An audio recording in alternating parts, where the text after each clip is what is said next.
पति पत्नी की कंजूसी भारी पड़ी। एक शहर में बहुत ही कंजूस पति पत्नी रहते थे। कंजूस इतने कि हर रात खाने के वक्त किसी ना किसी दोस्त या रिश्तेदार के घर पहुंच जाते।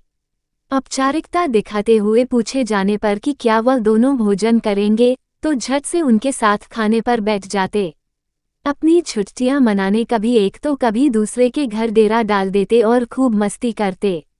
अपनी खातिरदारी करवाना और रोज नए नए पकवान की फरमाइश करना तो अपना हक समझते थे, लेकिन जब कोई उनके घर आने की बात करता तो कोई ना कोई वजह बता उन्हें टाल देते। एक दिन उनकी बुआ और उनका परिवार बिना बताए उनके घर पहुंच गया। काफी देर तक गप्पे मारने के बाद कंजूस पति पत्नी को लगा कि अब तो रात का खाना खिलाना ही पड़ेगा, मगर उनका कंजूस मन उन्हें खर्चा करने से रोक रहा था। तभी पति को एक उपाय सूझा। बुआ की तरफ देख पत्नी से बोला, आज बुआ बहुत दिनों बाद घर आई है, तुम जल्दी से और कुछ नहीं तो दाल चावल और साथ में मटर पनीर बना लो।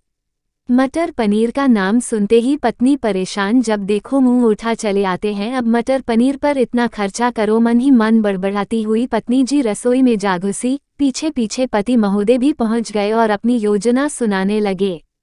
पति पत्नी की कंजूसी भारी पड़ी। हिंदी कहानी। देखो, तुम सिर्फ दाल चावल बना लो, लेकिन इन्हें ऐसा लगना चाहिए जैसे हम इन्हें मटर पनीर खिलाना चाहते हैं। पत्नी की समझ में नहीं आया तो पूछा, यह कैसे होगा कि हम परोसे तो दाल चावल पर उन्हें लगे कि हम उन्हें मटर पनीर खिलाना चाहते हैं। तो पति ने अपनी योजना बताई, ऐसा करना कि रसोई में जाकर दाल चावल बना लो, जब तैयार हो जाए तो मुझे आवाज लगाना कि खाना तैयार है, आप टेबल पर प्लेटें लगा लो। पति पत्नी की कंजूसी भारी पड़ी। हिंदी कहानी।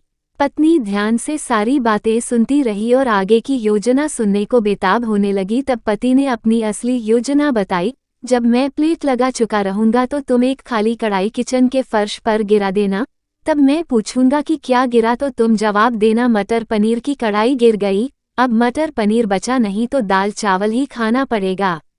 योजना अनुसार पत्नी दाल चावल बनाने लग गई और कुछ देर बाद पति को आवाज लगाई, खाना बन गया है, आप टेबल पर प्लेटें लगा दो। पति उठा और अलमारी से प्लेट लेकर टेबल पर लगाने लगा। पति पत्नी की कंजूसी भारी पड़ी। हिंदी कहानी। तभी धड़ाम से कुछ बर्तन गिरने की आवाज आई। पति ने पूछा, क्या गिरा दिया? तो पत्नी की तरफ से कोई जवाब न मिलने पर रसोई में भागा गया। रसोई में दाल का पतीला जमीन पर गिरा पड़ा था। दोनों पति पत्नी को मानो सांप सूंघ गया हो। जब दाल ही गिर गई तो मटर पनीर का बहाना भी फेल हो गया। बड़ी ही दुखी मन से उनको बाजार से दाल और मटर पनीर मंगाना पड़ा और बुआ और उनके परिवार को परोसना पड़ा। पति पत्नी की कंजूसी भारी पड़ी। हिंदी कहानी।